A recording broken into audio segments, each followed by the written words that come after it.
Now few more basics regarding CPU scheduling algorithm.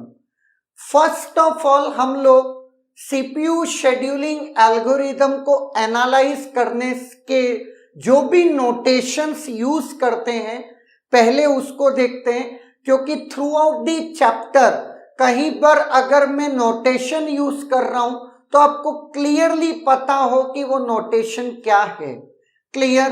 Now अगर में n processes हैं तो उसको लिखते हैं P0, P1, P2 up to Pn-1। Arrival time of process Pi is denoted as Ai. Completion time of process Pi is nothing but Ci. Burst time of process Pi is Bi or Xi. Deadline time of Pi is Di. Response time of Pi is Ri.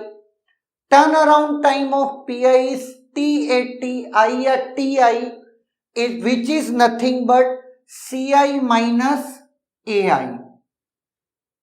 Now average turn around time, जो कि बहुत सी बार question में पूछा होता है, तो average turn around time क्या होता है? Summation of all the turn around time of all processes upon number of processes n. Clear? Next is waiting time of process Pi is Wi, which is nothing but Ci minus Ai minus Xi. Average waiting time, सारे ही processes के waiting time का सम upon number of processes Ci minus Ai minus Xi का summation upon n. Next is schedule length.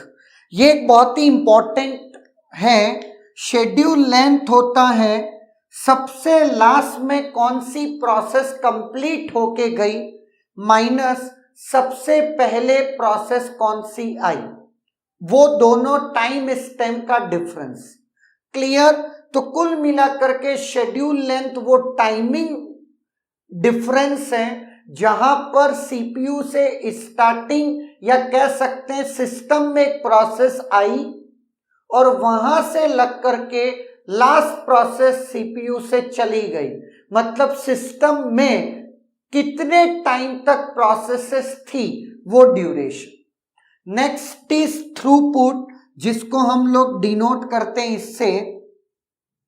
Now throughput is nothing but number of processes completed in a unit time. वो unit time कुछ भी हो सकता. Clear है? तो throughput ज्यादा से ज्यादा होना चाहिए, ये हमारा क्या रहता है? गोल रहता है. बट साथ में इस बात का भी हमको ध्यान रखना होता है कि एवरेज वेटिंग टाइम कंट्रोल में रहे. Now next is number of different schedule. अगर n प्रोसेसेस हैं तो कितने डिफरेंट शेड्यूल पॉसिबल है? That is factorial n. लेकिन यहां पर एक और चीज का दिक्कत है, वो ये यहां पर मैं नॉन प्रीएम्प्टिव मान के चल रहा हूं. मतलब एक प्रोसेस सीपीयू में एंटर कर रही है तो वो कंप्लीट कर ही रही है. क्लियर है? बीच में ऐसा नहीं हो रहा प्रीएम्पशन हो रहा है, तो प्रोसेस पूरा कंप्लीट हो रही है उसके लिए. तो फॉर्मूला बदल जाएगा अगर नंबर ऑफ एक प्रोसेस फर्दर डिवाइड हो रही है, तो वहां पर ये बताना पड़ेगा कि एक प्रोसेस कितने में डिवाइड हो रही है, तब वो बहुत कुछ क्वेश्चन स्पेसिफिक होने लगता है. क्लियर है? नाउ अगर मैं बात करता हूं n फैक्टोरियल कैसे है, तो तीन प्रोसेसेस के साथ P0, P1, P2, that is nothing but 3 factorial 6. वो कौन कौन? P0, P1, P2, P0, P2, P1, P1, P0, P2, P1, P2, P0, P2, P0, P1, P2, P1, P0. That are nothing but 6 cases. है ना? कोई doubt? कुल मिलाकर के ये क्या है आपका? 3 प्रोसेस का अरेंजमेंट है कि 3 प्रोसेसेस कितनी तरीके से अरेंज हो सकती हैं. That is nothing but 3 factorial veg से वो अरेंज हो सकती हैं और यही वो नंबर 6 आपको मिला है। क्लियर है? नाउ अब आता है CPU scheduling techniques. There are 2 technique, one is preemptive CPU scheduling and second is non preemptive scheduling. जैसा कि ऑलरेडी हम जानते हैं प्रीएम्पशन का मीनिंग क्या है और नॉन प्रीएम्पशन एक बार मैं वापस बोल देता हूं। एक प्रोसेस अपनी इच्छा से अगर सीपीयू छोड़ती है, चाहे वो आईओ के लिए चली जाए चाहे वो कंप्लीट हो जाए, ऐसे केसेस में हम उसको बोलते हैं नॉन प्रीएम्प्टिव। क्लियर? लेकिन अगर एक प्रोसेस सीपीयू में चलना चाह रही है लेकिन हम उसको जबरदस्ती सीपीयू से बाहर का रास्ता दिखा दें, ऐसे सच केसेस में शेड्यूलिंग एल्गोरिथम कौन सी है? आपकी प्रीएम्प्टिव। क्लियर है? तो नॉन प्रीएम्प्टिव जब वो अपनी इच्छा से सीपीयू छोड़े और प्रीएम्प्टिव मतलब उसको जबरदस्ती सीपीयू से बाहर का रास्ता दिखा दिया है।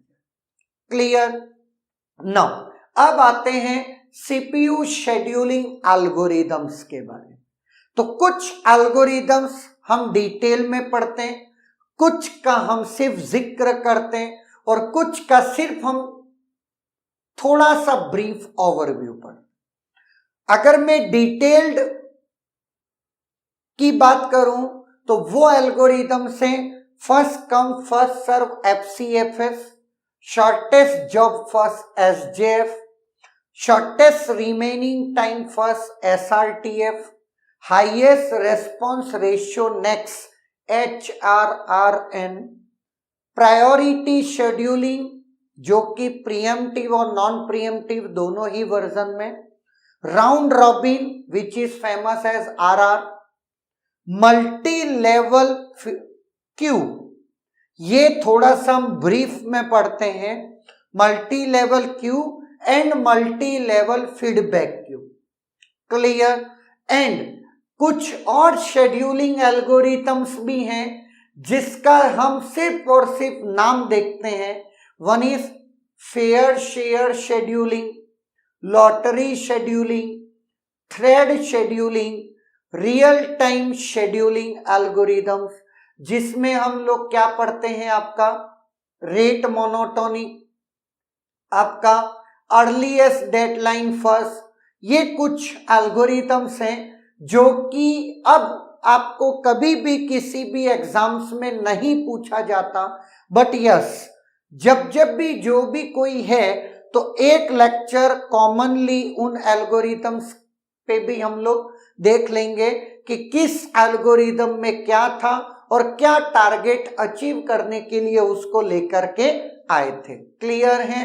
तो अब अपन 1 बाय 1 शेड्यूलिंग एल्गोरिथम को डिटेल में पढ़ते हैं, जितने भी उसके एग्जाम्पल्स की नीड है उसको करते हैं और जिस टाइप के भी क्वेश्चंस पर्टिकुलर एल्गोरिथम पे बन सकते हैं उसको देखते हैं और सबसे लास्ट में ओवरऑल जितने भी शेड्यूलिंग एल्गोरिथम पढ़ने के बाद लॉट्स ऑफ प्रॉब्लम्स को हम लोग सॉल्व करते हैं, जिससे आपको इस टॉपिक पे बहुत ज्यादा क्लैरिटी आ जाए।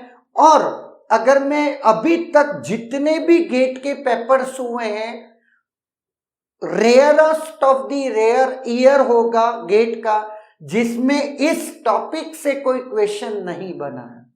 ऑलमोस्ट हर ईयर में 2 मार्क्स का क्वेश्चन डिजाइन हुआ ही हुआ है।